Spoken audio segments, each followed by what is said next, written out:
Muy buenos días, queridos amigos. Estamos reunidos una vez más, esta vez para seguir aprendiendo en su plataforma favorita, Neurosurgical.tv. Me presento, yo soy Uriel Mauricio Tagle Vega, líder del equipo estudiantil de Neurosurgical.tv. Y bueno, ¿qué nos trae el día de hoy a ser tan grandioso este inicio de fin de semana? Sucede que nos encontramos todos reunidos de nuevo para seguir aprendiendo de mano de maestros, de mano de grandes. El día de hoy tenemos a dos grandes, pero dejemos que Flor de María nos cuente un poquito. Flor de María, buenos días, ¿cómo estás? Muy buenos días, Uriel. Muy buenos días con todos. En esta oportunidad tenemos otra vez una hermosa reunión por parte de Neurosurgical TV, organizado por el equipo estudiantil de Neurosurgical TV. Y en esta oportunidad tenemos el grato honor de presentarles uno de los cursos de neuroanatomía más bonitos y más grandes de toda Latinoamérica. Todo esto organizado por el doctor Víctor Hugo Pérez Pérez. Entonces les voy a contar un poquito más acerca de este gran neuroanatomista y este gran neurocirujano. El doctor Víctor Hugo Pérez Pérez es médico, salido de la Universidad Nacional Autónoma de México con la especialidad de medicina legal, neurocirugía como subespecialidad y también cirugía de base de cráneo. El doctor Víctor Hugo Pérez Pérez es neuroanatomista, miembro activo del Comité Científico de Anatomía Microquirúrgica de la Federación Mundial de Sociedades de Neurocirugía y miembro del Comité de Peritaje de la Sociedad Mexicana de Cirugía Neurológica. El doctor Víctor Hugo Pérez Pérez es un neurocientífico y además tiene un montón de publicaciones y libros. Doctor Víctor Hugo Pérez Pérez, buenos días, ¿qué tal? ¿Cómo se encuentra? Hola, Flor de María, muchísimas gracias y bueno, pues aquí el mérito se lo llevan ustedes como jóvenes entusiastas de las neurociencias, y pues bueno, si tú gustas y si ustedes gustan, podemos ir pasando a esto. Hoy tenemos varias cuestiones, una de ellas es que el curso, aparte de que lo organiza SOPEN, pues también invitamos al Colegio Nacional de Neurocirugía aquí en México para que nos hagan, que nos den la facilidad de contar con constancias para todos los que se inscribieron al curso y que al final tengan su constancia por parte de un colegio. El Colegio Nacional de Neurocirugía aquí en México, junto con la Sociedad Mexicana de Cirugía Neurológica, son las dos asociaciones con mayor prestigio y bueno, pues para mí es un honor estar incorporado a ambas. No puedo omitir aquí el apoyo que nos ha dado el doctor John Bennett con esta plataforma de Neurosurgical TV. El doctor John Bennett es un gigante, es un incansable del trabajo académico, él día y noche y cada vez que prendo yo ahí el celular ya lo veo ahí muy activo trabajando y bueno, pues eso por supuesto que es muy bueno. Y el día de hoy vamos a tener la charla que seguramente va a estar en unos 30 minutos más o menos la mía y posteriormente vamos a tener al doctor Israel Gamiño, quien es neurocirujano, egresado del hospital, del Hospital de Especialidades del Centro Médico Nacional Siglo XXI, que es un hospital de mayor prestigio aquí en nuestro país. Él también nos va a hacer favor de dar algunas situaciones relacionadas con la arquitectura cerebral y algunas de las cosas que él está haciendo en esta práctica.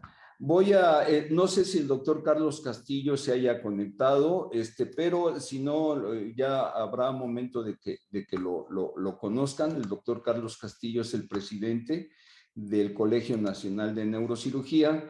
Y bueno, pues vamos ahora sí que ya a lo que es la plática. Y para mí, insisto, es un gusto enorme estar aquí con ustedes. Les quiero preguntar si se ve ya en forma completa en la pantalla. Doctor, sí se ve la presentación, pero no se ve en pantalla completa. Ok, entonces vuelvo a colocarla y ahora sí ya la tenemos en completo, ¿verdad? Sí, doctor. Perfecto. Entonces, bueno, pues vamos a empezar. Quiero agradecer la amistad, la enseñanza que he recibido por parte del doctor Luis Delgado Reyes, por eso puse esta imagen de él aquí, porque hace ya más de 30 años, cuando yo estudiaba medicina, me tocó llevar clases con él y pues prácticamente ha sido una de las personas que me motivaron, o quizás la persona que más me motivó a entrar a neurocirugía y a entrar a este fascinante campo de la neurocirugía. Y seguramente es conocido por todos ustedes porque el doctor Luis Delgado es un neuroanatomista puro y neurocirujano extraordinario.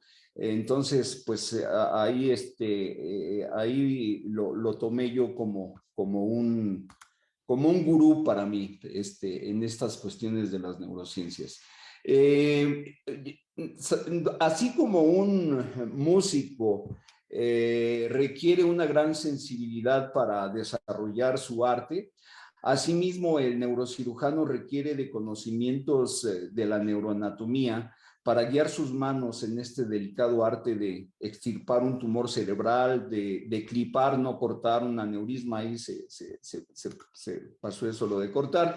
Y vamos a hacer un poquito de ejercicio en cuanto a la historia de las neurociencias.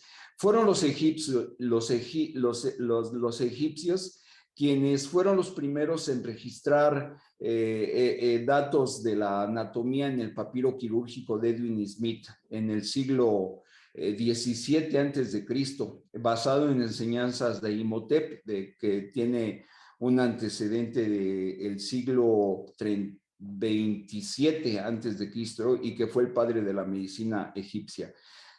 Aquí se menciona por primera vez las palabras de cerebro y la corrugación del cerebro. Además comentaron sobre un paciente que tenía una herida abierta en el cráneo y que se quedó sin habla. Qué tiempos aquellos en los que había mucho oscurantismo, pero también ya había personas interesadas en hacer de estos conocimientos algo que ayudara a la sociedad, porque a final de cuentas el objetivo principal que tenemos nosotros pues es el ayudarle a nuestros conciudadanos, a la humanidad, es dejar un legado para que éste sirva para hacer el bien. Las neurociencias tienen como misión y objetivo principal hacerle un bien a la humanidad. Los egipcios creían que el corazón y no el cerebro era el responsable del intelecto, las emociones, las funciones motoras, sensitivas, lo que dio lugar a que el cerebro fuera tratado con ellos con indiferencia, pero también se muestra en el papiro de Ebers. Entonces el corazón era más importante que el cerebro en aquellos tiempos.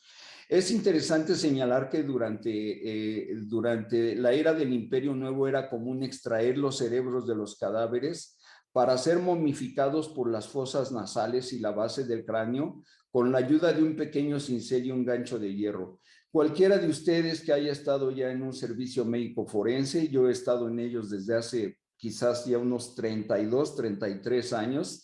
De hecho, yo me he formado en un instituto de ciencias forenses de aquí de la Ciudad de México, aparte en las aulas de anatomía en la Facultad de Medicina de la Universidad Nacional Autónoma de México, de la cual estoy orgulloso de pertenecer.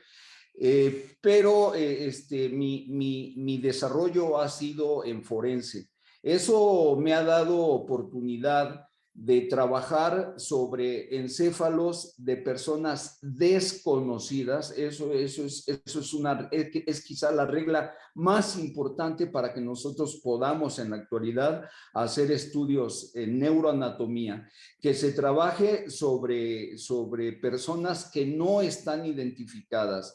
Yo actualmente pertenezco también al Comité de Bioética del Instituto de Ciencias Forenses, y de esa manera conocemos perfectamente bien cuáles son las reglas, pero la regla básica es esa: no vamos a tocar el cuerpo de una persona que sea identificada. Entonces, igual a las facultades de medicina, el INCIFO, el Instituto de Ciencias Forenses, provee de material biológico a las facultades de medicina, pero todos ellos son de personas no identificadas. ¿Y esto por qué? Porque tenemos poca cultura para la donación de cadáveres. En Estados Unidos esto es más que conocido. En Estados Unidos una persona fallece y dice, yo doy mi cuerpo dono mi cuerpo para que lo estudien después de que yo muera. Aquí no tenemos esa cultura, entonces tenemos que proceder a lo otro, ¿verdad? Entonces, fue Hipócrates quien allá en estos años de 460 al 370 antes de Cristo, y está considerado como el padre de la medicina, enfatizó que el cerebro era responsable de la actividad mental, pero también de las convulsiones. Y algunos filósofos griegos de esa época, los estoicos y los epicúreos, todavía creían que el corazón era la sede de las funciones intelectuales, perceptivas y afines. Aquí en esta imagen vemos una cara lateral del encéfalo, inyectado con color rojo lo que son las arterias y en color azul lo que son las venas. Lóbulo frontal, lóbulo parietal, lóbulo occipital, lóbulo temporal, y abriendo esta cisura que vemos aquí en la línea media tenemos lo que corresponde a la cisura de Silvio y allá al fondo la ínsula. Las disecciones humanas comenzaron a realizarse alrededor del año 300 antes de Cristo en Alejandría, Egipto, una ciudad griega, en aquel entonces una ciudad griega que estaba particularmente desarrollada, sobre todo en el ámbito cultural. Allí Herófilos, en estos años que se mencionan aquí antes de Cristo, 335 al 280, fue seguidor de Hipócrates y considerado también padre de la anatomía. Estudió el cerebro, sus ventrículos y el cerebelo, diferenció el sistema motor del sensitivo y describió la tórcula de los senos venosos craneales, que lleva su nombre en la actualidad, que es la tórcula de Herófilo, y que aquí yo les muestro en esta imagen, en donde vemos el seno longitudinal superior y lo vemos unirse aquí a los dos senos transversos, y aquí algunas venas que están llevando drenaje de la sangre del cerebro hacia el seno transverso. Ahora, aquí tenemos una situación que dice, Galeno creía que un espíritu natural se producía en el hígado y en el corazón se transformaba en una forma superior, a eso se le llamaba un espíritu vital. Luego se transportaba al cerebro a través de la carótida y la rete mirabili, que significa red maravillosa. Eso se veía sobre todo en los bueyes, en el ser humano no lo tenemos, pero de aquel entonces a ahora, vean ustedes, seguramente ustedes han escuchado, bueno, no seguramente, por supuesto que ustedes lo saben, que se conoce el tracto córtico espinal, pero yo les confieso una cosa, yo después de 32 años o 30 años me puse a disecar el cerebro, sobre todo a nivel de tractos, y vean qué cosa tan más maravillosa y que les quiero mostrar yo aquí en este video. Muchos anatomistas negaron la existencia de la decusación piramidal hasta 1835, cuando Krüger trazó el tracto piramidal al lado opuesto. Aquí se observa el puente, las fibras córtico-espinales, y aquí en la médula oblongada la decusación de estas fibras. Algunas de ellas no cruzan hacia el lado contrario y se van en la misma dirección, en forma ipsilateral. Bien, los aproximadamente 1000 años de la Edad Media, desde el siglo IV al XIV, fueron pobres en lo que se relaciona al desarrollo de la ciencia, aunque hubo contribuciones del árabe Avicena en 980 y 1037 después de Cristo. Algunos autores atribuyen la primera representación del cerebro alrededor del año 1000, como estos autores, y las contribuciones de las primeras disecciones por Mondino de Luci, en donde los estudios anatómicos eran muy limitados, en particular porque las disecciones de cadáveres estaban prohibidas en ese entonces. Fue Andreas Vesalius, el padre de la anatomía moderna, quien en 1500, en estos años que le tocó vivir, 50 años, que fueron pocos, la verdad, para ese genio que fue Andreas Vesalio. Él estudió y fue profesor de anatomía en la Universidad de Padua, Italia. Nace en Bruselas y su obra fundamental es de Humani Corporis Fabrica, que se completó en Padua y Venecia en 1542, publicado de esta manera, y se basó en extensas disecciones humanas. Al contrario de Galeno, Andreas Vesalio, como lo podemos ver aquí en la imagen del lado que tienen ustedes del lado derecho, aquí esto es muy significativo porque en aquel entonces no había guantes. No, hasta que llegó Semmelweis en el siglo XVIII y dijo uso de guantes de látex para evitar infecciones. Pero bueno, Andreas Vesalio, mucho antes, allá por estos años, apenas estaba la conquista de nuestro país, y Andreas Vesalio ya estaba haciendo estudios importantes y como les decía, significativo porque aquí está utilizando las manos directamente sobre el cuerpo. Aquí tenemos que Andrés Vesalios se sintió particularmente inducido a indicar errores anatómicos de Galeno, porque Galeno hacía estudios sobre todo en cadáveres de animales y Andreas Vesalio fue el que empezó a hacer los trabajos en seres humanos. Este video que les muestro es una tinción de Mulligan que hemos estado haciendo junto con un colega médico veterinario. Vean qué bonito se ve aquí. Estamos haciendo cortes del cerebro y lo que ven ustedes en color azul es la tinción que adquiere la sustancia gris del cerebro. Le vamos a dar aquí un poquito de rapidez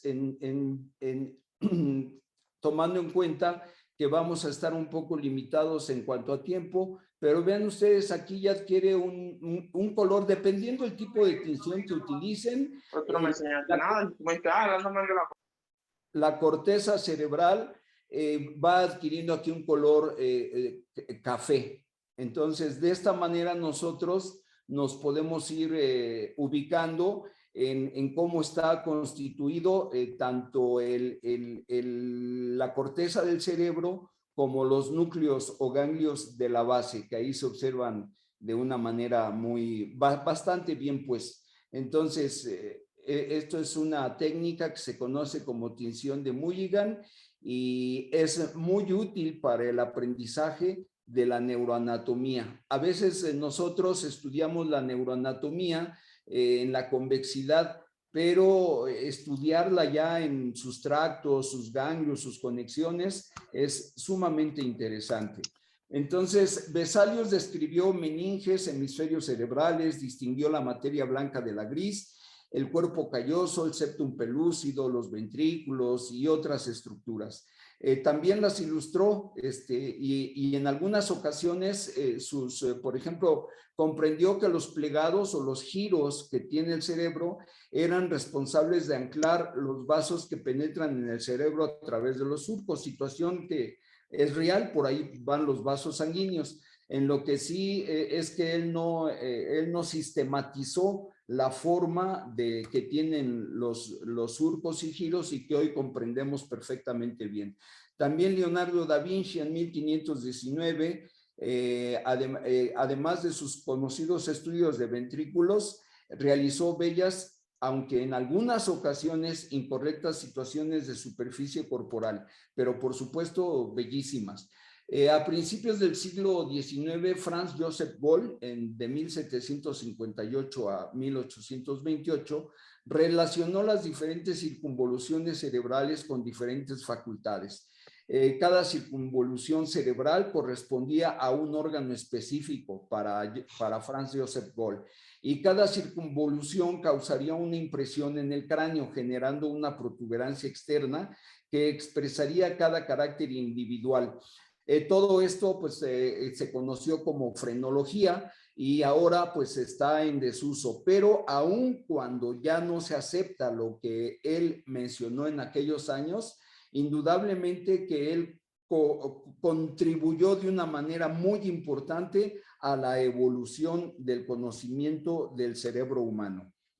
A mediados del siglo XIX, cuando los franceses percibieron y describieron la organización anatómica general de surcos y circunvoluciones cerebrales, el francés Gratiolet, de 1815 a 1865, describe la radiación óptica, divide cada hemisferio cerebral en lóbulos y acuña un elegante término que es de plis de passage para describir las comunicaciones entre las circunvoluciones. Gratiolet fue el primer anatomista en comprender y describir el hecho de que a pesar de las variaciones individuales, los surcos y circunvoluciones cerebrales están organizados de acuerdo con una disposición general que es muy conocida por ustedes y por nosotros los neurocirujanos.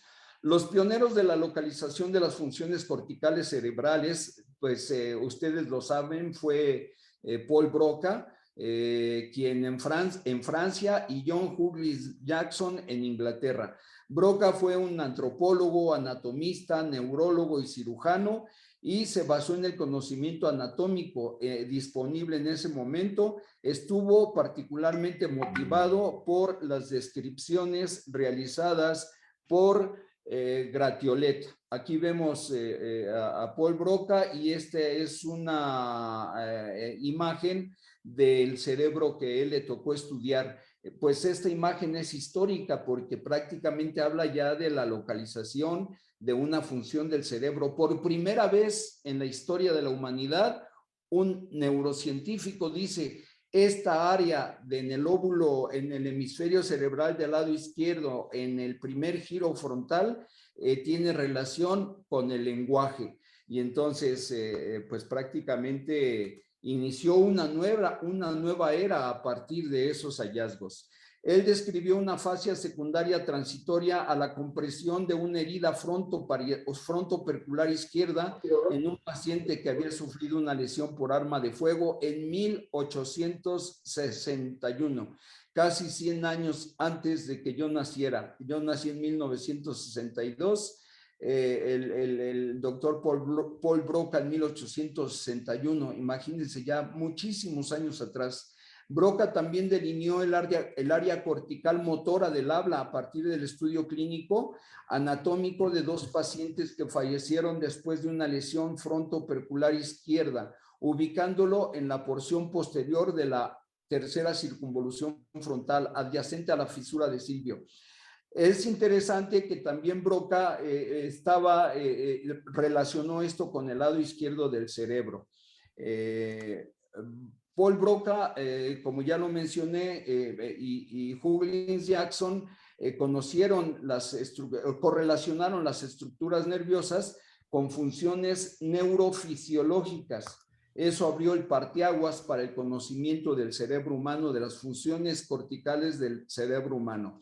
En Inglaterra, Hughes Jackson sugirió la existencia de un área motora cortical somatotópica, basándose en observaciones clínicas de pacientes epilépticos.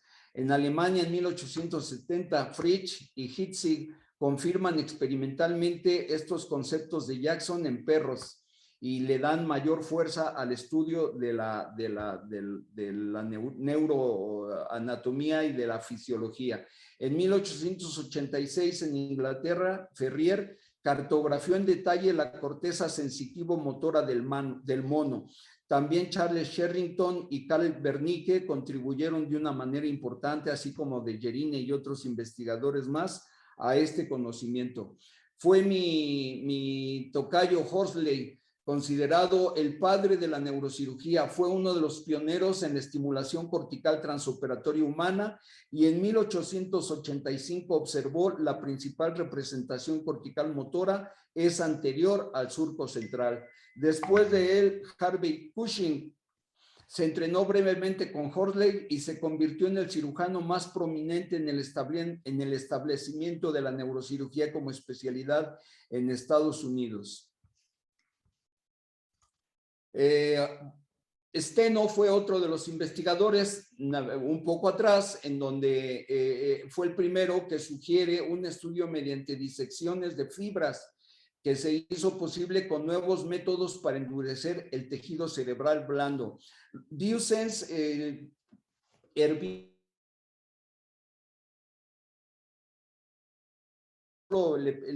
permitió demostrar la continuidad cerebral de las fibras de la corona radiada con la cápsula interna y otros más que vienen aquí en este texto, y por cuestiones de tiempo vamos a pasarlos un poquito rápido. Las fibras visuales fueron inicialmente demostradas por Panizza y posteriormente Louis Pierre Gratiolet en 1815-1865. Aquí vemos el tálamo, el núcleo geniculado lateral, y aquí vemos las radiaciones ópticas. Esto es tálamo, y vean ustedes en este encéfalo que trabajé por medio de disección de fibras blancas para demostrar o para encontrar estas vías. Más recientemente, el método de congelación del cerebro antes de su disección propuesto por Klinger en 1935 reactivó práctica de disecciones de fibras ampliamente utilizadas para el estudio de la anatomía cerebral. El proceso de congelación del cerebro tras su fijación provoca la cristalización que separa fibras, facilitando la disección. Este libro fue un texto sobre arterias del cerebro que publiqué hace 20 años en la editorial Limusa Utea. Y ya desde entonces, en este propio libro, yo puse algunas imágenes relacionadas con la técnica de Kingler para disecar fibras blancas, como se puede ver aquí en la figura de la derecha. Luego, Broca también estableció algunas correlaciones topográficas de las fisuras que tiene el cerebro humano, como estas que se observan aquí en la fotografía. Y aquí tenemos, por ejemplo, los dos hemisferios cerebrales, el del lado derecho y el del lado izquierdo, y emparejados constituyen la mayor parte del cerebro humano. Están separados por la fisura longitudinal, interconectados con el cuerpo calloso y fusionados con el diencéfalo para establecer continuidad con el tronco encefálico y la médula espinal. Los hemisferios cerebrales tienen tres superficies: lateral, medial y basal, tres márgenes, superior, inferior y medial, tres polos, frontal, temporal, occipital, tres tipos de fibras de materia blanca: proyección, comisural y de asociación, y los 5 lóbulos, que es el frontal, el parietal, el occipital, el temporal y la ínsula, que está aquí en el opérculo. Opérculo significa puerta. Si yo abro esa puerta de la cisura de Silvio, encuentro ahí lo que es la ínsula. Aquí tenemos una imagen, un video corto, en donde estamos viendo cómo se encuentran las arterias en esta cara lateral del encéfalo y también el sistema venoso en color azul. Y la forma en que va circulando este plástico de color rojo para llenar completamente estas 12 arterias que se conocen como ramas corticales de la arteria cerebral media.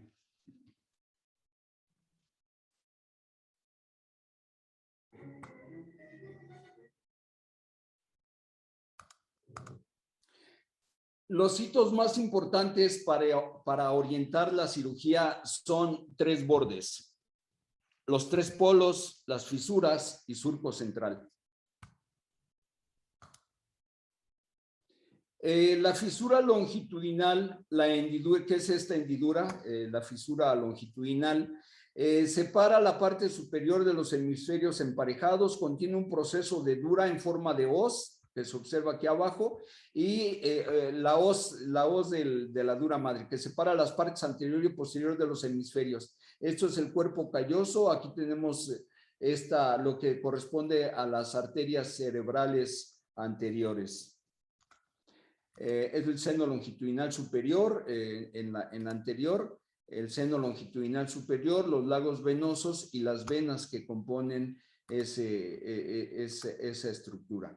La fisura de Silvio y el surco central, o la cisura, como se le conoce hoy, son los puntos de referencia más importantes en la superficie lateral. La cisura de Silvio es el punto de referencia más distintivo y consistente en esta cara lateral. Es una cisura compleja que lleva la arteria cerebral media y sus ramas, proporcionando una puerta de entrada quirúrgica que conecta la superficie cerebral con la parte anterior de la superficie basal y la base del cráneo.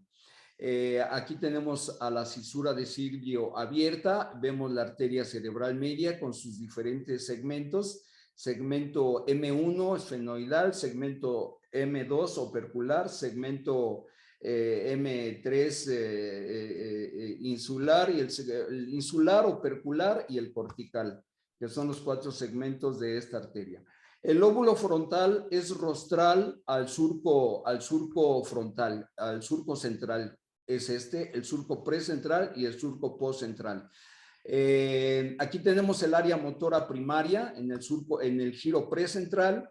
Las partes del cuerpo están representadas de manera desproporcionada y somatotópica en el área motora primaria del encéfalo. El lóbulo parietal se encuentra caudal a la cisura central y al surco post central, e involucra la sensibilidad general del cuerpo. Nos vamos a ir un poquito más rápido por la cuestión del tiempo. Estoy tomando el tiempo para no tomarnos más del que nos corresponde. Me faltan 5 minutos aquí en mi reloj, que lo puse al iniciar la plática. Y entonces tenemos aquí el lóbulo temporal. 3 circunvoluciones que constituyen la superficie lateral de este lóbulo, y la circunvolución temporal superior contiene las circunvoluciones temporales transversales de Hesch, que es el área auditiva primaria. Caudal a las circunvoluciones transversas de Hesch se encuentra en la circunvolución temporal superior, que es el área de Wernicke. Esto corresponde al área de Wernicke y está involucrada en el lenguaje sensitivo, el que nos permite comprender lo que escuchamos en nuestro medio ambiente. La circunvolución temporal inferior está involucrada con percepciones de la forma visual y colores. El lóbulo occipital, en la cara lateral del cerebro, el lóbulo occipital se fusiona con los lóbulos parietal y temporal. Está el lóbulo parietal, el lóbulo temporal. Déjenme mostrarles aquí este video, que es muy interesante, acerca del drenaje venoso de la cara lateral del encéfalo humano. Observamos el llenado del sistema venoso de la cara lateral de este hemisferio cerebral derecho. Del lado izquierdo, en el extremo, vemos a la vena de la B. En la parte superior, a la vena detrolar, y estas 2 venas uniéndose con la vena de Silvio. Esta configuración del sistema venoso es muy importante para hacer una planeación quirúrgica, ya sea de tumores o de alguna otra lesión que se encuentre en esta parte del cerebro. Esta imagen, este video va más allá de lo meramente estético que pueda tener el video en términos generales. Este video es importante porque no solo las arterias tienen un papel trascendental en la evolución de una persona que es operada, también lo es el sistema venoso. Entonces, para nosotros es muy importante reconocer las relaciones que tienen estas venas, dónde se encuentran, para dónde van, si tienen comunicación alguna de ellas, por ejemplo, la de Trolar, la de la B con la vena silviana. Como ustedes observan, aquí hay una extraordinaria anastomosis entre la vena de Trolar, la vena de la B y la vena silviana. Eso nos da a nosotros pautas de que ante un hecho inesperado de lesión de alguna de estas venas, que pudiera ser necesario coagularla sí, en términos prácticos coagularla, pues tenemos nosotros un campo anastomótico extraordinaria, por si se cierra una de estas venas, pues pueda tener una vía de drenaje, pero hay encéfalos en los cuales no tenemos esta rica anastomosis que tenemos en este nivel.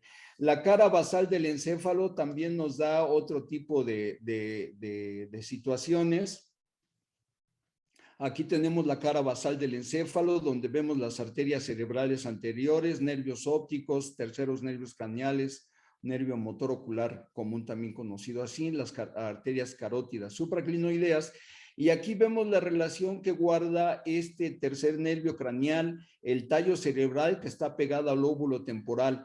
Cuando nosotros llegamos a tener compresiones por un hematoma a este nivel, me va a producir aquí una compresión de la vía córtico-espinal que se va a reflejar en forma contralateral a través de hemiparesia, pero también me va a afectar este tercer nervio craneal, que en la parte, en la parte superficial, este nervio lleva fibras parasimpáticas. Entonces eso provoca que la pupila se dilate, que provoque midriasis. Esto es lo que ocurre en estos casos de hematomas. Ahora, en la cara lateral del cerebro, lóbulo occipital se fusiona con lóbulos parietal y temporal, como lo vemos aquí, y separados por una línea imaginaria trazada entre la punta de la fisura preoccipital, de la fisura parieto-occipital y la escotadura preoccipital. Este polo occipital contiene una parte del área visual primaria, aquí. Los surcos del hemisferio cerebral se vuelven mucho más prominentes, todos estos surcos, en los trastornos degenerativos del cerebro debido a atrofia de circunvoluciones. Bueno, aquí me señaló ya tiempo, pero déjenme nada más comentarles. Esto ustedes lo van a tener a través de la grabación que hace el doctor John Bennett y que en un momento dado ustedes lo pueden repasar. Aquí tenemos la anatomía superficial del cráneo y los puntos como es el terion, el asterion, el vértex, el stephanion. Tenemos en línea media, tenemos el opistion, bregma, sutura sagital, y aquí lateral tenemos punto mastoideo. Luego tenemos aquí el plano de Frankfurt, que también se conocen como las líneas de Taylor-Houghton, en donde tenemos estas situaciones de aquí para que nosotros podamos hacer un repaso de dónde se encontraría la cisura de Silvio y otras estructuras del cerebro humano. Aquí les muestro lo que es la cisura de Silvio en su segmento M1. Carótida supraclinoidea del lado ustedes, derecho. Ahí tenemos, por ejemplo, la carótida, el segmento supraclinoideo de la carótida interna. Tenemos aquí la arteria comunicante posterior, la arteria cerebral anterior, la arteria cerebral media. Y ahorita vamos a ver cómo estas, pues si yo desplazo esta arteria cerebral media, van a ver ustedes ahorita la belleza de las ramas perforantes de la arteria cerebral media. Estas se conocen como arterias lentículo-estriadas. Tenemos las del lado izquierdo, las del lado derecho, y aquí estamos mostrando lo que es la arteria comunicante anterior. Esto más adelante en los siguientes cursos vamos a tener oportunidad de tratarlos con mayor detalle, pero ahorita es pues nada más para comentarlo así brevemente. Estas son otras de la utilidad de las líneas de Taylor-Houghton, y tenemos esta línea de la oreja o de la parte posterior en la oreja, tenemos la línea precondilar, el cóndilo de la maxila, y cómo de esa manera nosotros podemos usarlas para aproximar, tener una aproximación de la cisura de Silvio y la corteza motora. La cisura de Silvio se encuentra en una línea que conecta el canto lateral del ojo con el punto de 3/4. Si nosotros trazamos de aquí una línea que vaya desde el nasion hasta este punto, tenemos aquí la mitad, y aquí la dividimos en cuartos, 1, 2, 3 cuartos, y en la unión de los 3/4 nosotros trazamos esta línea, y ahí ahí se localiza la cisura de Silvio. Bueno, como les comenté, dar esto en prácticamente 30 minutos es muy poco tiempo, pero yo los invito a que ustedes se motiven al estudio de la neuroanatomía, y que ustedes lo repasen, la citoarquitectura. Aquí no hablamos de la clasificación del mapeo cerebral, pues eso ya ustedes lo pueden ver con más calma. Y pues pasamos con el doctor Israel Gamiño, que como ya les comenté, él es neurocirujano egresado del Hospital de Especialidades del Centro Médico Nacional Siglo XXI, que es uno de los hospitales de mayor prestigio en nuestro país. Y él, aparte de ello, pues ha hecho también estudios, cursos en lo que es cirugía de columna, en cirugía funcional y otros más. Adelante, doctor Israel Gamiño, es un gusto tenerte aquí con nosotros. Gracias. Muchísimas gracias por la invitación, doctor Víctor Hugo Pérez Pérez. Le agradezco también a todos los miembros de este distinguido complejo de Neurosurgical TV por haberme permitido participar con usted. Y bueno, pues voy a entrar en materia. Voy a compartirles mi pantalla. Me avisen si no se está viendo, si se está viendo de manera correcta. Déjenme ver, ahí está. No sé si ya están viendo mi pantalla. A ver, vamos a ver. Sí se puede apreciar, doctor Israel. Puede empezar. Eso es, muy bien. Bueno, pues entonces voy a complementar lo que estaba mencionando el doctor Pérez. Realmente yo fui formado aquí en el Hospital de Especialidades del Siglo XXI. Esta es una foto de mi alma mater. Aquí está tomada desde la parte de afuera, y pueden apreciar estos hermosos esculturas. Y bueno, yo creo que como han visto aquí, pues muchas personas han disecado y han aprendido a disecar las fibras, si es para alguna razón, algún motivo. Fíjense que, como mencionaba el doctor Pérez Pérez, Da Vinci al principio pues hizo un primer aproximamiento a cómo esquematizar el cerebro, el cráneo, cómo funcionaban juntos. Es la primera herramienta que tenía él para poder hacerlos, tratar de correlacionar qué es lo que sucedía dentro de la cabeza. Y aquí yo empezaré a retomar lo que decía el doctor Víctor Hugo Pérez Pérez acerca de toda la historia y el desarrollo de todos estos conocimientos. Miren, aquí, por ejemplo, Da Vinci hacía una correlación como de que el cerebro era como una cebolla en capas que se iba moviendo aproximadamente para poder esconder los ventrículos cerebrales. Entonces lo trataba de aproximar lo que podía observar de la anatomía para poder entenderla y entender su funcionamiento. Y se fue haciendo cada vez más complejo este conocimiento, hasta llegar a estas publicaciones como las que tenemos actualmente. Este es un cerebro de ratón tratado con una técnica especial en donde se hacen transparentes, la grasa se hace transparente y lo único que deja es la citoarquitectura de las neuronas. Lo que estamos viendo son puras neuronas y puros tractos. Esto fue publicado en la revista Nature en 2013, pero hay muchas más cosas. Por ejemplo, cosas tan complejas como el poder explicar cómo se conectan cada una de las neuronas con otras neuronas.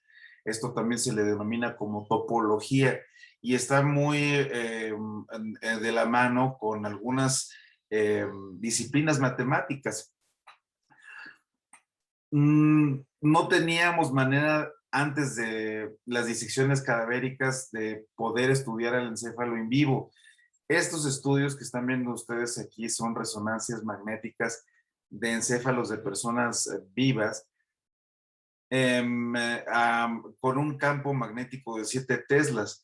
Y con 7 teslas pueden ustedes observar hacia dónde va cada fibra y pueden observar el detalle, pues casi anatómico. No es igual al anatómico, nunca será igual al anatómico, pero es un detalle muy importante. Lo que nos mencionaba el doctor Pérez, es las fibras están hechas como si fuera un tejido bien ordenado que va en algunos casos de la corteza cerebral hacia el bulbo, en otros casos de un lado a otro el cuerpo calloso, y aquí están expresados en diferentes colores, y no sé si a ustedes les recuerda, pero a mí me recuerda a una tela o al telar de una prenda que podamos usar. Otros estudios que ven al cerebro son más burdos porque lo que ven es más bien la función, como este estudio de tomografía por emisión de positrones. Aquí vean cómo se han refinado las técnicas de resonancia magnética para que podamos observar en estas imágenes. Podemos ver, esta es una imagen a nivel de, déjenme ver si puedo sacar mi puntero. No me veo. Déjenme. Bueno, no puedo sacar el puntero por alguna razón. No puedo compartirles lo que estoy observando, no se los puedo señalar. A ver si pudiera. Bueno, vean cómo estos son paradigmas matemáticos que hacen que se refinen las imágenes y que podamos ver mucho mejor los núcleos caudados y los núcleos de la base, que aquí me hubiera gustado señalárselos, pero déjenme ponerles la siguiente. Vean cómo las estructuras se van haciendo pues mucho más finas conforme tenemos mucha más tecnología para observarlas, y hasta pareciera esto como un corte de uno de los que nos presentó de manera elegante el doctor Víctor Hugo, con sus núcleos de la base, su sustancia gris, la sustancia blanca, vamos, bien diferenciados. Incluso en la parte de hasta abajo, lo que pueden observar son prácticamente milímetros de donde están los campos de Forel, el globo pálido interno, el globo pálido externo y los núcleos subtalámicos, que son estructuras bien pequeñitas. Todas estas están localizadas al menos en 1 centímetro, centímetro y medio en tamaño real.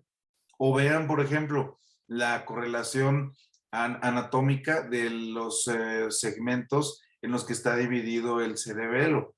Eso se hace con técnicas especiales encaminadas a poder mapear al cerebro de manera en que podamos clarificar cómo está conectado. Hay un gusano que se llama el Caenorhabditis elegans, que es el primer gusanito en el que se trató de trazar él nada más tiene 130 neuronas, entonces trataron de trazar todas las conexiones que había entre cada una de ellas, y ese estudio tardó un poquito más de una década en llevarse a cabo, desde los 70s hasta los 80s. Fue el primer animalito en el que se pudo hacer un conectoma, es decir, ver cómo se une el cerebro en diferentes lugares. En el humano es muchísimo más complejo porque pues tenemos muchas más neuronas y muchas más conexiones. Vean cómo este tipo de análisis lo que hace es transparentar el tejido cerebral y observarlo de otra manera. Hay muchas maneras de estudiar el cerebro, no nada más en su superficie, sino en su funcionamiento. Como en estos casos, vean cómo podemos observarlo con diferentes tipos de agentes inmunohistoquímicos para poder trazar los diferentes tipos pues de vías corticales. Publicados en esta revista, si ustedes luego lo quieren revisar, vemos cómo básicamente se ha englobado al encéfalo en 6 regiones. Una que es la región occipital o la red occipital, otra que es la pericentral, que es más sensorimotora o somatomotora, perdón, la frontoparietal, que es más de atención y de algunas otras funciones superiores, la frontoparietal lateral, que habla del control de algunas funciones, la medio singular insular, que esta pertenece, filtra los impulsos de salida, y hay otras más que, como las mediales frontoparietales, que se encargan de otro tipo de respuestas un poco más automáticas o primitivas. ¿Y cómo lo hacen? Bueno, pues van juntando los paradigmas matemáticos de todas estas fibras y van viendo cómo se va activando y desactivando el cerebro. Esto nos ayuda a comprender cómo funciona. Por ejemplo, esta es la vía cíngulo-opercular o la región de redes cíngulo-operculares. Pero pues realmente lo que vamos en este momento a describir es más bien la topografía de superficie de las estructuras nerviosas, lo que nos va a ayudar a nosotros a localizar estructuras, puesto que pues no tienen una representación, no tienen una flecha o un membrete para que nosotros podamos reconocerlas. Sin embargo, son muy constantes en el ser humano, como ya lo mencionó el doctor Víctor Hugo Pérez. Y esta fotografía es una fotografía de uno de los cursos que tomé con el doctor Víctor Hugo Pérez. Este modelo, este espécimen, lo disecamos allá en el CEMEFO, ya hace algunos años con el doctor Víctor Hugo Pérez, y vean la nitidez del corte, se puede apreciar tanto, es un corte sagital. Observen el otro lado, es lo que la topografía quiere hacer, representar en diagramas, en líneas, en dibujos, lo que está en la vida real, como lo hacía Leonardo da Vinci. Y ahora que tenemos más herramientas, pues podemos ver casi todas estas regiones, las podemos esquematizar. Aquí, aquí lo que estamos observando, aparte de el corte al nivel sagital, podemos ver el aspecto medial del encéfalo, el lóbulo frontal, el surco central, nada más que ahora en la línea media. Vemos el giro del cíngulo, el tálamo, en este caso también se alcanza a ver la región hipotalámica, se alcanzan a ver el tallo cerebral, el puente, el bulbo, el cerebelo y sus folias, el cuarto ventrículo, se alcanza a ver muy bien el acueducto de Silvio y la comunicación, la glándula pineal, la comisura anterior, la comisura posterior, el lóbulo occipital y el surco calcarino se ven muy bien aquí. Y pues pioneros en esto, retomando ya la historia, pues el doctor Yazar Gil era una persona que describía tanto gráficamente como de manera esquemática, muy elocuente, y pues no por nada lleva el título de neurocirujano del siglo pasado. Vean, él tenía como herramientas únicamente las angiografías y ya desde entonces esquematizaba lo que él observaba y veía. Aquí hay pura gente que fueron pioneros en su campo, el doctor Krayenbull, que fue el maestro del doctor Yazar Gil. También están aquí los doctores Jacobson, el doctor Donaghy, el doctor Kurse, el doctor House.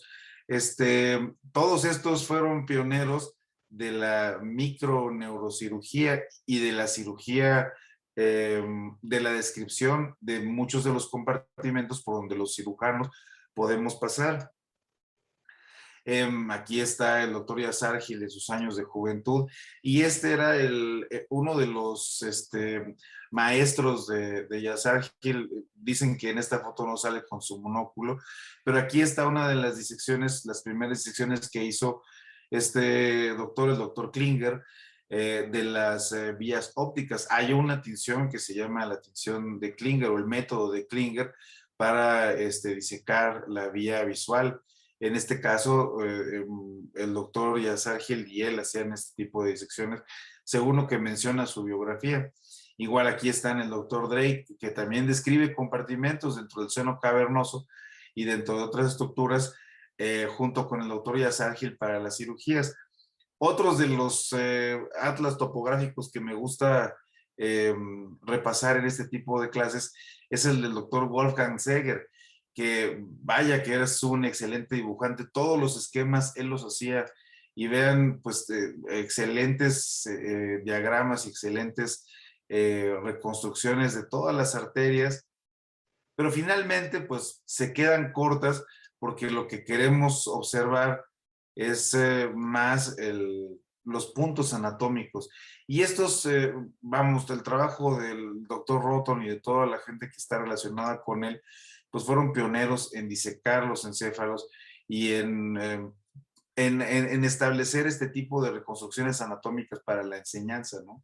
En este tipo de situaciones podemos ver los puntos craniométricos que estábamos viendo con el doctor Víctor Hugo Pérez. Observen cómo en estas imágenes, en la imagen A y en la imagen C, podemos ver la cisura silviana, la cisura central. También podemos ver los puntos craniométricos que están relacionados con ellas en azul en la parte B. Observen también que corresponden a los que mencionaban al doctor Víctor Hugo en la plática previa, o sea, la línea premastoidea, retromastoidea, y la base del cráneo corresponde muy bien, aquí se alcanza a observar muy bien con el de zigoma. Estas imágenes fueron preparadas también para ser vistas en tercera dimensión y por eso se ven así medio raras. Si después esto está grabado, lo pueden repasar. Todo eso está publicado en la revista de Neurosurgery.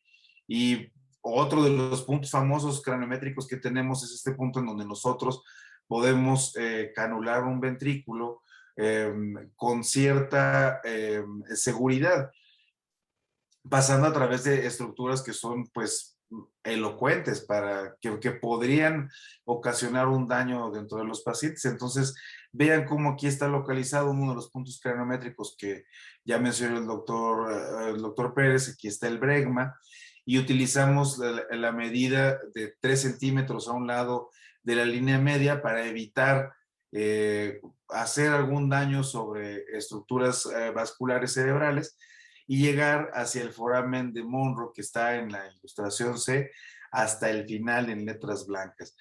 Esto lo hacemos los neurocirujanos a veces solamente para poder llegar ahí y canular el ventrículo y poder hacer alguna cirugía.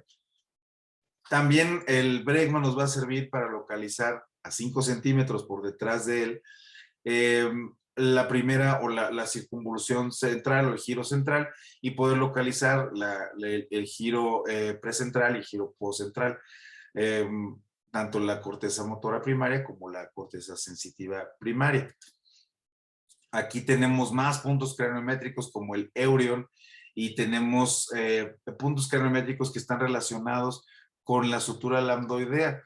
La sutura lambdoidea es la estructura que pueden ver en la unión entre la sutura sagital y la escama del occipital. Forma una estructura como si fuera una lambda, una letra lambda griega, y esta nos va a dar la entrada o los puntos de entrada hacia las regiones posterolaterales del encéfalo a través de un aspecto más bien posterolateral. Vean cómo estos abordajes están todos localizados por arriba del el meato acústico y por arriba del zigoma. hablando de esto, podemos mencionar que están por arriba de la tienda del cerebelo y que son para hacer un abordaje sobre el cerebro. Si están por debajo de esta línea que va del meato acústico hacia el inion, estamos hablando que estamos localizados en un espacio por debajo de la tienda del cerebelo. Aquí podemos ver la lambda pues mucho mejor en un aspecto posterior. Vean cómo se forma una estructura como triangular entre el escama del occipital y la estructura sagital. Esto nos va a dar la idea de dónde está localizado también el lóbulo occipital si es que queremos acceder al lóbulo occipital. Y en la parte en el esquema D, lo que podemos observar son cortes a nivel del aspecto medial del lóbulo occipital, donde podemos ver la precuña y el surco calcarino, en donde tenemos la corteza visual primaria. Y otra vez, o sea, podemos hacerlo en un esquema y dividir las circunvoluciones temporal superior, media, inferior, el giro frontal superior, medio e inferior, dónde está el opérculo, dónde está el giro central, dónde está la cisura central, el giro precentral, el giro postcentral, todos están aquí esquematizados. E incluso hay gente como el doctor Brodmann, que hizo un mapacito arquitectónico, y aquí en este esquema que les presento del lado derecho, que está publicado en el manual, en el manual del Greenberg, pues están representadas algunas de las áreas citoarquitectónicas de Brodmann. Ahí están con BR y puntos, están localizadas todas las áreas de este mapa citoarquitectónico. ¿Para qué? Pues para que en cirugía podamos llegar al punto que nosotros queremos. Esto es una representación tridimensional de una cirugía de un paciente que tiene un meningioma del seno cavernoso y nosotros queremos llegar hasta esa estructura. Pues podemos tener las bases anatómicas para poder atravesar la fosa media con cierta seguridad, o podemos quitar o mover estructuras sabiendo por dónde pasan unas y otras. Así como el doctor Pérez ha hecho estas disecciones, también el doctor Roton dejó un legado de disecciones anatómicas con muchísimo detalle. Este es el producto de, pues, el resto de los doctores que estuvieron con el doctor Roton, y vean qué elegantes disecciones de todas las estructuras que conectan a la cara con el tejido cerebral. Aquí estamos viendo parte del nervio facial, parte del nervio acústico, todos los músculos de la cara. Estamos viendo parte de la región maxilar inferior. Aquí se quita el cóndilo de la maxila y se pueden observar también las estructuras como el globo ocular, el nervio óptico, el trigémino, el nervio aductor, el nervio troclear, todos pasando a través del seno cavernoso, y también las estructuras que están localizadas en el ganglio de Gasser. También nos gusta mantener los epónimos porque eso nos da un poco de perspectiva histórica. Vean, este tipo de disecciones nos ayuda a entender de manera tridimensional cómo está hecho y cómo está compartimentalizado el cerebro. Vean, en este caso, la hoz del cerebro no se ha retirado en esta disección.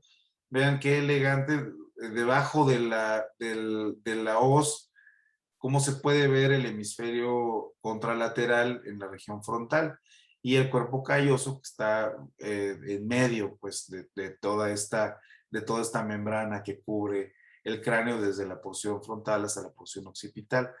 Vean también en detalle, aquí se alcanza a ver muy bien la tienda del cerebelo, cómo divide el espacio supratentorial del infratentorial, que es un poquito más pequeño y que está localizado hacia la región más basal del cráneo, y también la relación que tiene la hipófisis, por ejemplo, con el seno esfenoidal y el clivus con la base del tallo cerebral y con el bulbo y la unión bulbo-medular.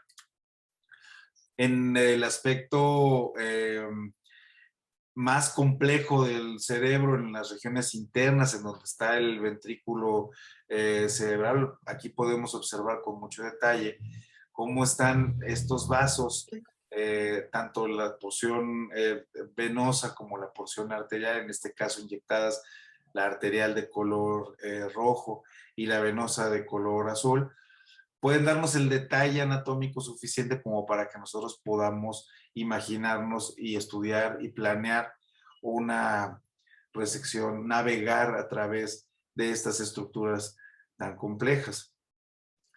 La parte basal, el aspecto basal del cerebro tiene muchos accidentes superficiales que son o deben de ser conocidos cuando uno va a hacer procedimientos quirúrgicos, tanto en la región frontal, que correspondería a la fosa anterior, como en la región temporal y de la región del tallo cerebral, que correspondería a la fosa media, una porción, y otra porción a la fosa posterior.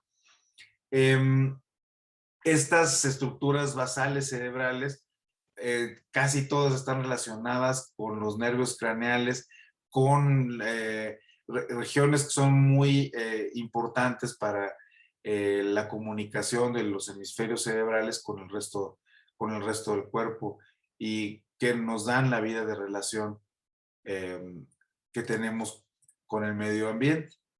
Vean la relación de las suturas del cráneo con el resto del cerebro. Vean, aquí está muy bien ejemplificada la parte de la sutura coronal, la sutura sagital.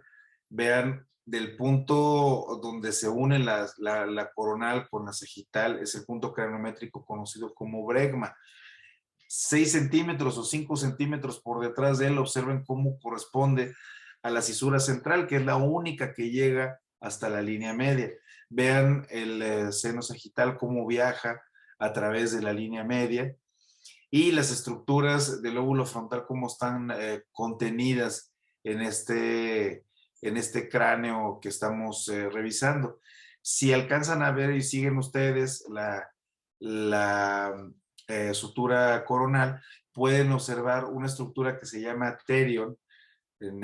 Si ustedes siguen hacia la parte lateral o externa del cráneo, y ese terion también es muy importante para establecer corredores quirúrgicos. Es la unión, en este caso, pueden verlo, de la sutura coronal y de los huesos frontal, temporal, parte del ala mayor del esfenoides. Están aquí unidos y forman una estructura en forma de H, que es conocida por nosotros como terion. La lambda la pueden ver en la unión de las suturas posteriores, y es la sutura lambdoidea la que está en la parte posterior. Vean cómo en el aspecto posterior podemos ver aquí muy bien el compartimento supratentorial y el infratentorial, en donde están localizados ambos hemisferios cerebelosos.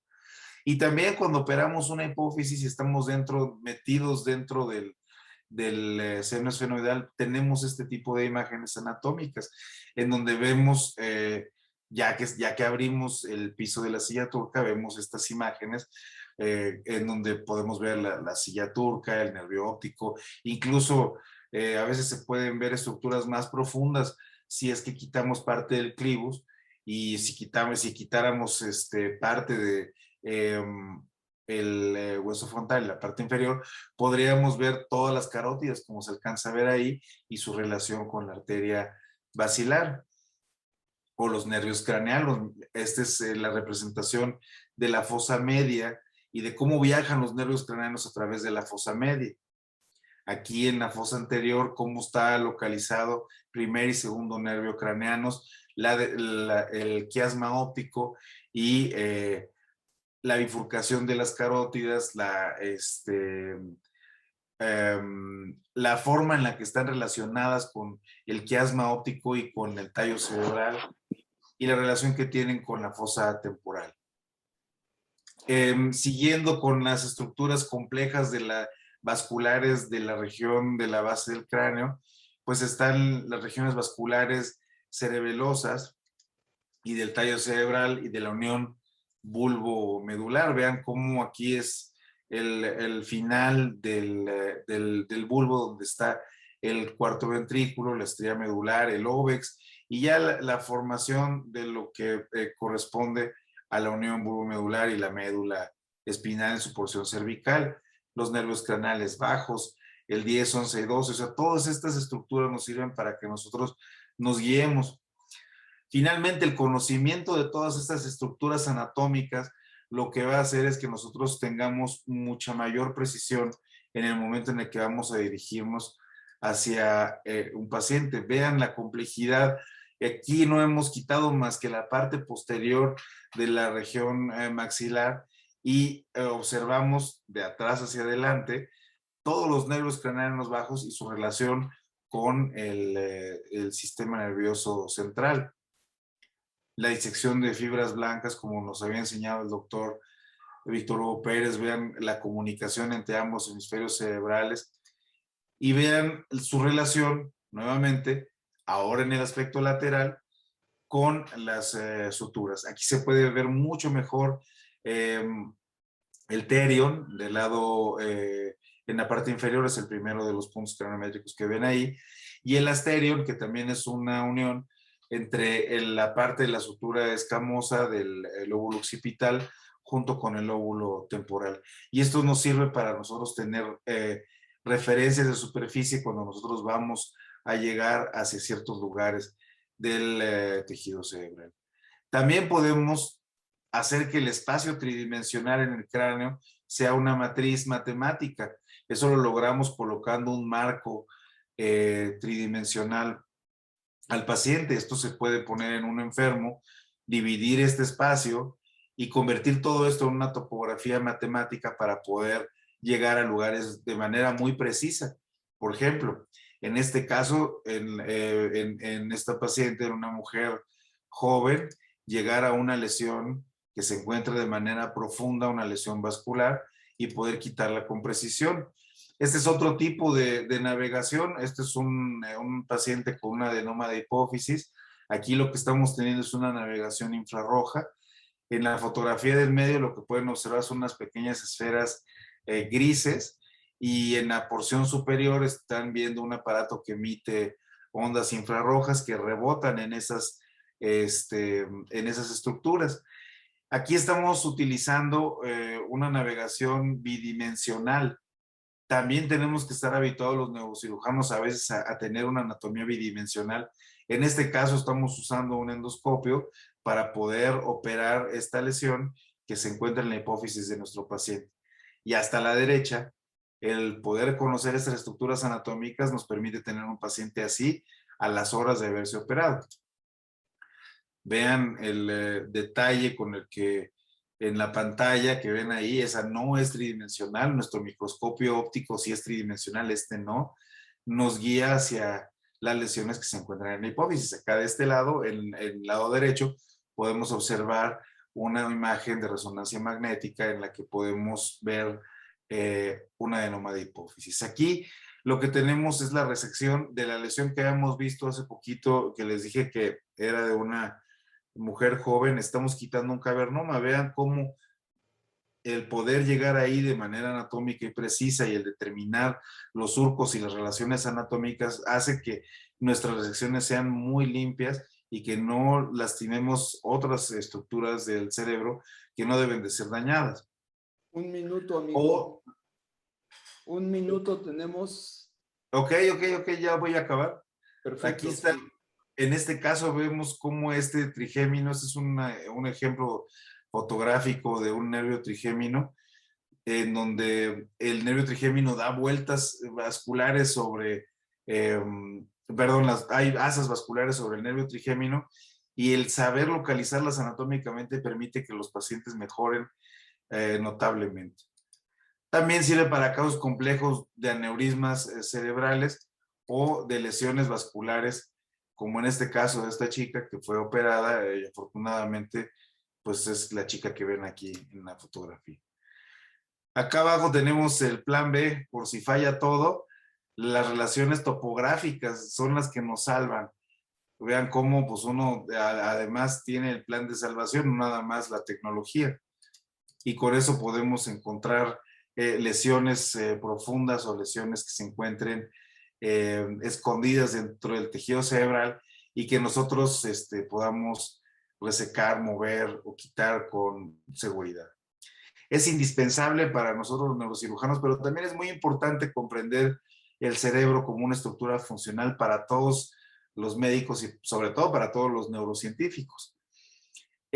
Para nosotros en particular, la situación visoespacial nos facilita mucho el poder trabajar y el poder hacer cirugías más seguras. Y pues bueno, aquí están mis coordenadas por si me quieren localizar. Y pues muchas gracias, doctor Víctor Hugo Pérez, por la invitación. Muchas gracias a todo el panel, a Uriel, a Flor de María, por permitirme aquí compartirles unas cositas de neuroanatomía y pues muchísimas gracias. Gracias, estimado Israel Gamiño, excelente plática. El compromiso con los que nos acompañan, los que amablemente nos acompañan hoy, es establecer un tiempo, el cual fue cubierto de una manera excelente por el doctor Israel. Y nada más agradecerles a todos. John Bennett, algo que nos quieras decir. Uriel, tú eres el anfitrión también, tú y tu equipo. Adelante, por favor. No, muchísimas gracias, doctor. Muchísimas gracias, doctor Víctor Hugo, doctor Israel. Verdaderamente, pues, unas ponencias exquisitas.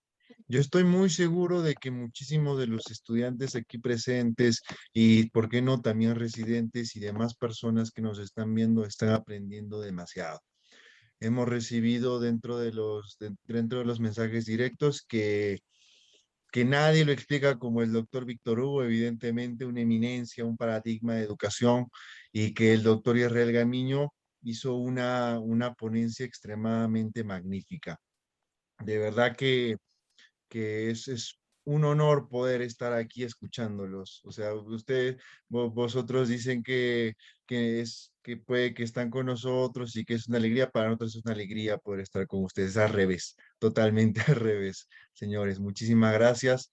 Doctor Bennett, yo quisiera preguntar si es que tenemos tiempo para preguntas. Doctor Víctor Hugo, doctor Bennett. Sí, buena idea. Ok, perfecto. Entonces, por favor, todos dejen sus preguntas en lo que es el chat. Por favor, vamos a ver las preguntas también que nos están haciendo desde la plataforma de YouTube. Ya nos hicieron una pregunta, ¿no? Y es de Darinel López López. Doctor, ¿qué libro recomienda para leer neuroanatomía? Tanto al doctor Víctor Hugo como al doctor Israel. ¿Y cuál es la pregunta, perdón? Doctores, qué libros recomendarían para aprender neuroanatomía? Yo creo que uno de los libros sencillos, básicos, es el VAR de neuroanatomía. Pero existen muchísimos libros.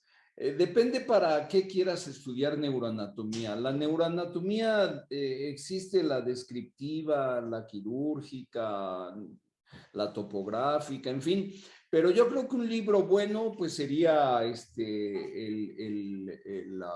VAR, que es sencillo y es bueno para empezar en este campo fascinante.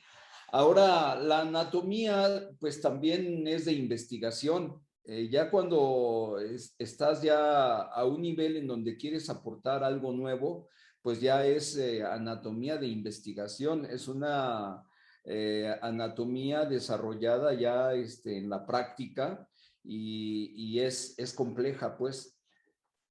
Pero la básica ahí, con ese libro. No sé, Israel, ¿qué opinas? Radamés, nos acompaña aquí Radamés, que es un neurocirujano también egresado del Hospital de Especialidades del Centro Médico Nacional Siglo XXI, un hospital que yo quiero mucho porque fue mi alma mater también en la cuestión quirúrgica y entonces me da mucho gusto verlos.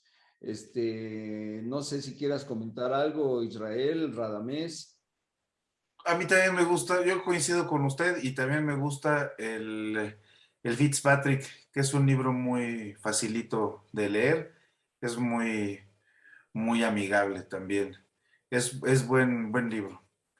Y me gustan los que tienen epónimos porque no se pierde la historia. A mí me gusta mucho que no se pierda la historia.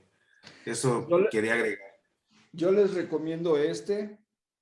Por supuesto. No, no. Sí lo tengo, sí lo tengo. Yo Adelante, adelante, Radamés. quiero comentar, bueno, felicitar, evidentemente, vaya, recordar un principio que es fundamental. El mejor libro de anatomía es El cadáver. Eso no se nos puede, no se nos puede olvidar.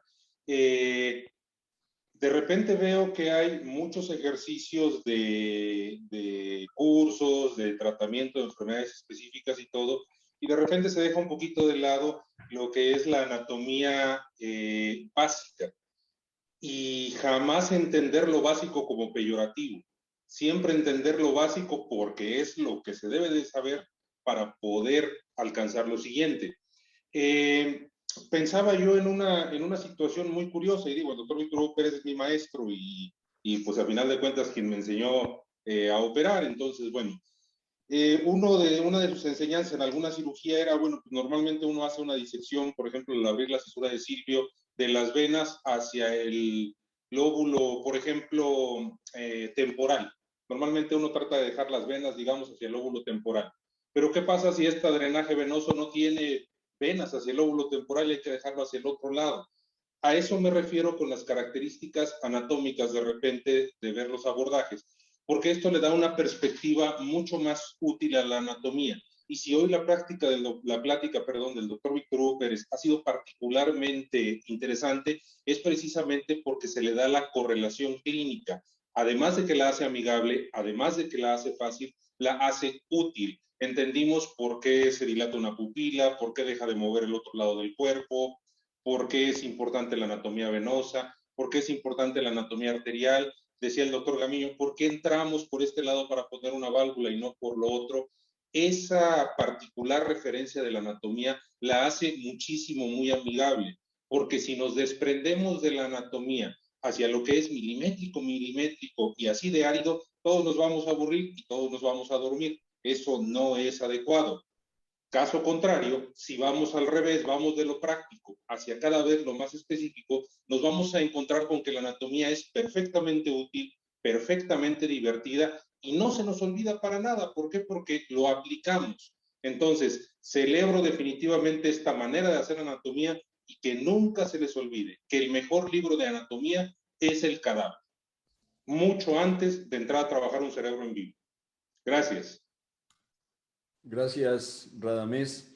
Encantado de verdad con este curso, es increíble. Tenemos compañeros de Japón, nos acompaña el doctor Takashi Kon, de España, de Ecuador, el doctor Harshad Parekh de la India, de Colombia, por supuesto de México y Perú, que somos los involucrados en el curso.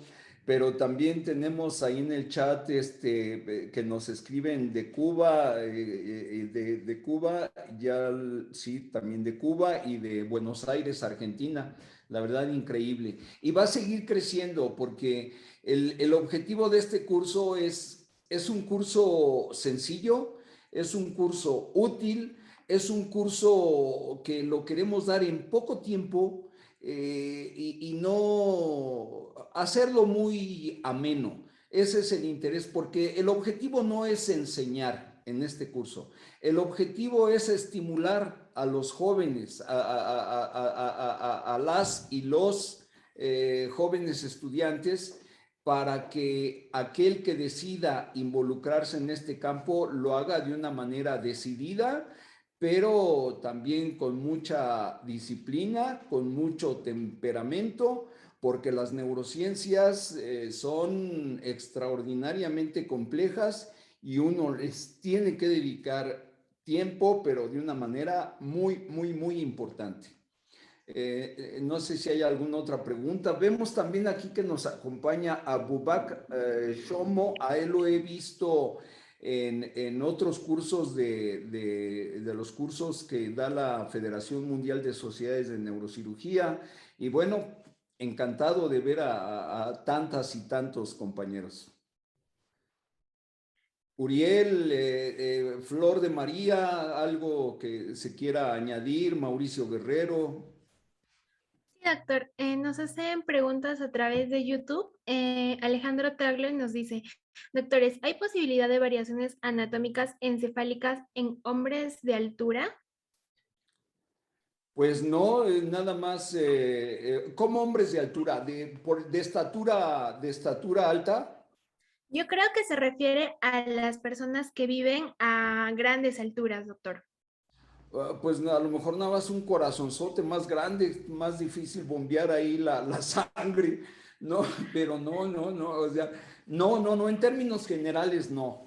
Ahora, si es por enfermedades, pues sí, la anatomía patológica, un paciente con gigantismo tiene un tumor de la hipófisis, que se conoce como acromegalia cuando ocurre, cuando ya los discos de osificación ya han cerrado o antes gigantismo y pues nada más, pero de alguna otra manera no.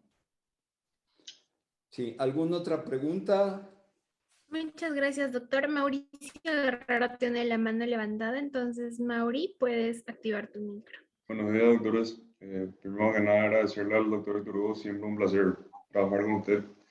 Y la pregunta que yo quería hacer, realmente se me adelantó el doctor Israel.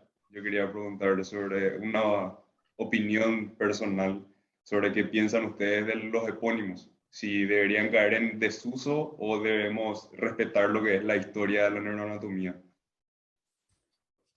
Yo creo que desde el punto de vista técnico, desde el punto de vista académico, es válido hablar con la nueva nomenclatura de anatomía. Pero creo que quien no honra la historia, pues yo creo que hay que honrar, si no para cuestiones técnicas o de academia, bueno, pues no mencionarlo, ¿no? Pero ya en términos de honrar, por supuesto que son personajes que hicieron historia. Yo no podría hablar de la arteria de Albert Adamkiewicz, diciéndole como nada más arteria espinal anterior magna. La arteria espinal anterior magna da esta rama, se origina en tal y tiene estas variantes anatómicas. A mí se me hace más elegante decir la arteria de Adamkiewicz. Yo quiero opinar. Sí. Permítame opinar ahí. En mi caso, por ejemplo, yo utilizo un reloj mecánico. ¿Por qué utilizo un reloj mecánico y un smartwatch? Porque es una manera de honrar a quien se le ocurrió hacer toda la ingeniería para diseñar esto que traigo aquí en la muñeca.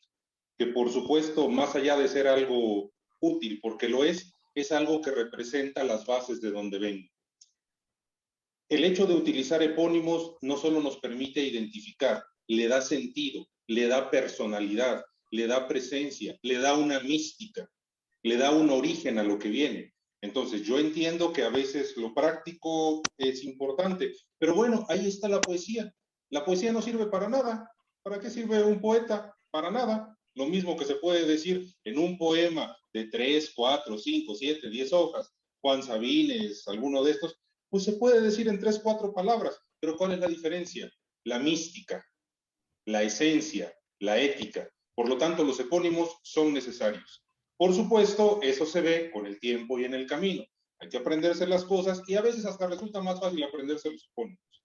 Entonces, por ahí hablaban de ética y todo esto, precisamente es el respeto a quienes dieron su tiempo, su esfuerzo y su vida, porque la medicina y las neurociencias no es de dedicarle un poquito de tiempo, es de dedicarle absolutamente toda la vida. Y quienes somos neurocirujanos sabemos que todavía nos despertamos con algunas pesadillas de nuestro adiestramiento. Así que, ¿por qué? Porque es altamente significativo lo que ha dejado.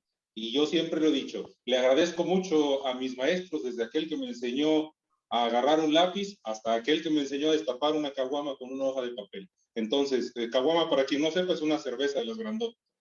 Por eso es tan importante. Medicina y neurocirugía es una manera de vivir.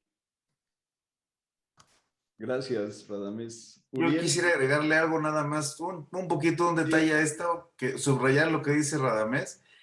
Y nos están ahorrando todos los que pusieron un nombrecito a cada uno de estas estructuras, nos están ahorrando 50, 60, 120 años, en fin, o sea, lo estamos aprendiendo todo en un bloque de un libro. Ese es el respeto que yo creo que se refiere el doctor Radamés. O sea, estamos aprendiendo lo que antes no se sabía rápidamente. Y Así por eso es. yo creo que sí hay que honrarlos con este tipo de situaciones. No nos cuesta más que activar una sinapsis más y listo, eso hasta es bueno. Es un Entonces, yo ejercicio creo que sí. conocer los dos nombres. Ok, lo siento, caballeros, necesita terminar. Y gracias para todo, gracias para el equipo de Neuro Estudiantil con Uriel, con Flor y otras personas, y obviamente con Israel, con Radamas y Víctor, el rey de neurocirugía. Vamos a tener más tiempo la próxima semana para más preguntas y para jugar Kahoot. ¿Ok, Uriel? ¿Está bien? Bien, Por supuesto todo que bien. sí, doctor. Sí. Ok. No, por favor, doctor Víctor, continúe. Ok, déjame mostrar la próxima charla en este canal. Aquí, como Víctor hablé ayer, un congreso de Cairo, está en inglés. Atul, Dr. Liel, hay buen nombres en este congreso. Y vaya a Neurosurgical TV para recibir los links. ¿Ok? Ok, muy bien. Hasta la próxima semana, Víctor. Y todos. Gracias. Gracias. Thank you to all.